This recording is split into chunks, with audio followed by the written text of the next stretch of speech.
ये पूरा एरिया ये बताया जाता है कि यही मैदान करबला भी है, यानी करबला का जो मार्का था वो इसी जगह पर, इस पूरे एरिया में ही कहीं हुआ था। क्योंकि जब इमाम हुसैन की शहादत की जगह भी यहाँ मौजूद है तो आप इससे समझ सकते हैं कि इसी एरिया में ये मार्का हुआ होगा, इसी एरिया में ये जंग हुई होगी। गुलशन फ़ातिमा के फूल भूखे प्यासे यहाँ शहीद किए गए, पानी बंद कर दिया गया। नहर फुरात करीब था मगर पानी नहीं पीने दिया गया। मगर एक पर्सनालिटी का मैं जिक्र करना चाहूँगा, हज़रत हुर रदी अल्लाह तआला अन्हु। अच्छा, आपकी शान ये है कि देखा जाए तो आप वही थे जिन्होंने इमाम हुसैन को करबला के इस मैदान में इंटरसेप्ट किया था। आप तो कूफा जा रहे थे ना, ये एक्चुअली ये कोई आबादी नहीं थी, ये पूरा एक रेगिस्तान था, दरिया का किनारा था और इमाम हुसैन को यहाँ रोक लिया गया कूफा जाने से। कूफा में लोग वेट कर रहे थे, बहरहाल वेट भी नहीं कर रहे थे। सच्ची बात तो ये कि हज़रत मुस्लिम बिन अकील से बेवफाई कर चुके थे। हज़रत हुर रदी अल्लाह तआला अन्हु ने इमाम हुसैन को इंटरसेप्ट तो किया, रोका तो सही, मगर दिल में मोहब्बत बहुत थी। नमाज का टाइम होता था तो वो हज़रत इमाम हुसैन के पीछे नमाज़ पढ़ते थे और इमाम हुसैन उन्हें समझाते भी थे, फरमाते भी थे कि मुझे वापस जाने दो। उन्होंने कहा नहीं, मुझे इजाज़त नहीं है आपको वापस छोड़ने की। मगर नरम रवैया था, बदतमीज़ी नहीं थी, दिल में मोहब्बत भी थी। वो कहता मैं क्या करूँ, मुझे तो मेरे हेड ने भेजा है। बहरहाल फिर जब देखा कि इमाम हुसैन बैअत नहीं कर रहे यजीद की और हुर जो है वो थोड़ा सा नरमी भी कर रहे हैं, तो अब यजीद पलीद ने, इब्न ज़ियाद ने 22,000 का लश्कर भेज दिया। 22,000 लोग किसके मुकाबले के लिए आए? 72। उन्हें पता था कि ये वो अजीम हस्तियाँ हैं जो मौला अली का खून है, ये चंद लोगों से इनसे मुकाबला नहीं किया जा सकेगा। बहरहाल अब जब 22,000 का लश्कर भी आ गया और जंग करीब हो गई शुरू होने के, इमाम हुसैन ने जब खुतबा दिया 10 मुहर्रम को कि लोगों सोचो मैं कौन हूँ, मैं किसका नवासा हूँ और ऐसा मत करो मेरे साथ, तुम अल्लाह के रसूल को क्या जवाब दोगे?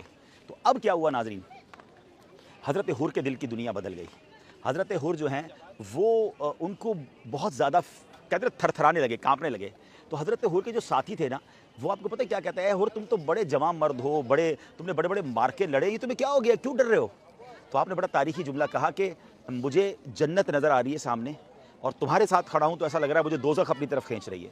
मुझे इधर माल है, इधर शोहरत है, इधर इक़्तिदार है, मगर सामने मुझे इमाम हुसैन के पास जन्नत नज़र आ रही है। और इमाम हुसैन ने ऐलान भी कुछ ऐसा किया था कि है कोई ख़ानदान नबूवत पर अपनी जान कुर्बान कर दे। हज़रत हुर के साथियों ने रोकने की कोशिश की मगर हज़रत हुर ने फ़ैसला किया और वो तारीख़ी फ़ैसला किया। नाज़रीन उस मोमेंट को याद कीजिएगा, मैं कुछ आपसे बात करना चाहता हूँ। उस 1 मिनट का जो फ़ैसला था, वो ना करते फ़ैसला, सोचते ही रह जाते, तो आज दुनिया में उन्हें कोई ना पहचानता। हम 22,000 यजीदियों में किसका नाम पता है? कितनों का नाम हमें पता है? आप भी दुनिया में कहीं चले जाते और अगर होते तो शायद ऐसा ना होता तो लोग उन्हें भी मलामत कर रहे होते। मगर हज़रत हुर के दिल ने फ़ैसला किया कि नहीं, ये this is the time of decision. उन्होंने डिसीजन लिया और घोड़ा दौड़ाया, यजीदी लश्कर से निकले और हुसैनी लश्कर में आ गए और इमाम हुसैन के कदमों में जाकर कहा कि हुजूर पहले तो मुझे माफ़ कीजिए, मैं ही वो हूँ जिसने आपको रोका था, मैं ही वो हूँ जिसने आपको तकलीफ़ पहुँचाई, मगर हुजूर अब क्या मुझे माफ़ी मिल सकती है? इमाम हुसैन तो ख़ानदान नबूवत के चश्मो चिराग है ना, नबी पाक के नवासे हैं, आपने फरमाया तुम्हें माफ़ी है। अब उन्होंने कहा हुजूर इजाज़त दें, मैं अब आपकी तरफ से लड़ूंगा। ये अजीब मंजर था कि थोड़ी देर पहले जो यजीदी लश्कर में है तलवारें लिए खड़े हैं, अब उन्हीं के लश्कर का एक सिपाही, बल्कि उन्हीं के लश्कर का एक अहम सिपाही जनरल, अब वो सामने वाली फ़ौज की तरफ से लड़ने आ रहा है। और ऐसा हुआ कि अब लड़ते लड़ते लड़ते अब शहीद हो गए।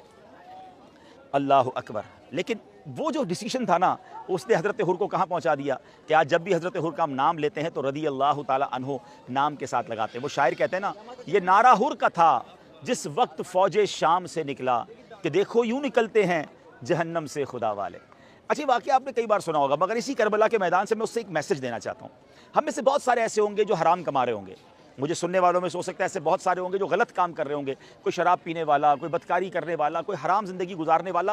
अच्छा, उसे पता भी होता है मैं गलत कर रहा हूँ, अच्छा सोचता भी रहता है नहीं यार, झूठ नहीं बोलना चाहिए, हराम नहीं कमाना चाहिए, सूद का काम नहीं करना चाहिए, शराब नहीं पीना चाहिए, गलत सोहबतें नहीं अपनानी चाहिए, गलत काम नहीं करना चाहिए, मगर फ़ैसला नहीं कर रहा होता, सोच रहा होता है हाँ अभी छोड़ दूंगा, रमज़ान में छोड़ दूंगा, कुछ अरसे बाद छोड़ दूंगा। लेकिन इसी कुछ अरसे बाद में करते करते कई लोग दुनिया से चले गए। हज़रत हुर का ये वाक़या मुझे और आपको झंझोड़ रहा है कि देर ना कीजिए, हिम्मत कीजिए, निकलिए यजीदी कामों से। हाँ, यजीदी काम ही तो है। यजीद के लश्कर वाले क्या करते थे? शराब पीते थे, नाच गाने, ढोल तमाशे, बेहयाइयाँ, बदकारियाँ। निकलिए यजीदी कामों से, आइए हुसैनी काफ़िले की तरफ।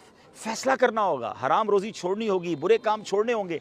ये 1 मिनट का डिसीजन जो है ना, आपको यजीदी कामों से निकाल कर इमाम हुसैन के कदमों में ले आएगा। करबला के मैदान से दिया हुआ ये मैसेज इमाम हुसैन और हज़रत अब्बास के दोनों मज़ारात के दरमियान में खड़े होकर जो मैं पैगाम दे रहा हूँ, अल्लाह करे ये दिल में उतर जाए मेरी बात। अल्लाह